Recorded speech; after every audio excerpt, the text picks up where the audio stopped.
the 4 in hand, the Windsor, the half Windsor, and the bow tie. The end knot is the smallest and most precise of knots. With the basics, begin by draping the necktie around the collar with the seam. Dating with the wide end of the tie on your right and extending a foot below the narrow end. Begin with the wide end of the tie on the side of your dominant hand and bring the wide end over the front and then pass the knot. And notice that by tucking the loop through with your index finger, this goes for all knots.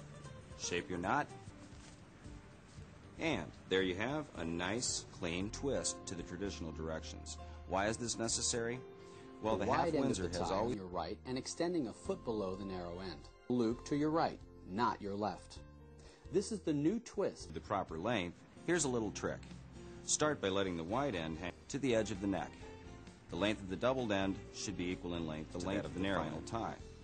The thickness of the material and the knot styles require differing lengths of material, so you'll want to vary the point at which you make the wide end of the tie should be on the side of your dominant neck in the knot, and sweep the wide end to the right this time, not to the left, and then bring the broad end up between your neck and the knot,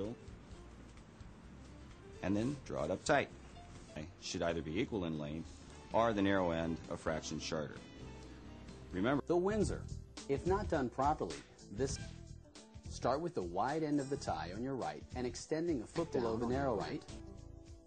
Then bring the wide end to the left. Taller men, or those of you who choose to wear a Windsor knot, which requires the most narrow end material, and up, bring the wide end up and towards you, down through, tuck it down. A Windsor. When properly tied, it should have a nice clean dimple professional like this. look. The general rule of thumb is that the bow tie should your left hand, 1.5 inches below that in your right hand. Doubling up the right side and placing it across the collar points. As it looks. Here, let me show you. Begin with the left side and with the sharp and up underneath. Tighten at the neck and be sure the front to even up and then poke in from behind. Turn down your collar. Basic statement for your next presentation or formal engagement. Start with the tie inside out. Cross the wide and take the wide end up and through the loop between your neck and the knot.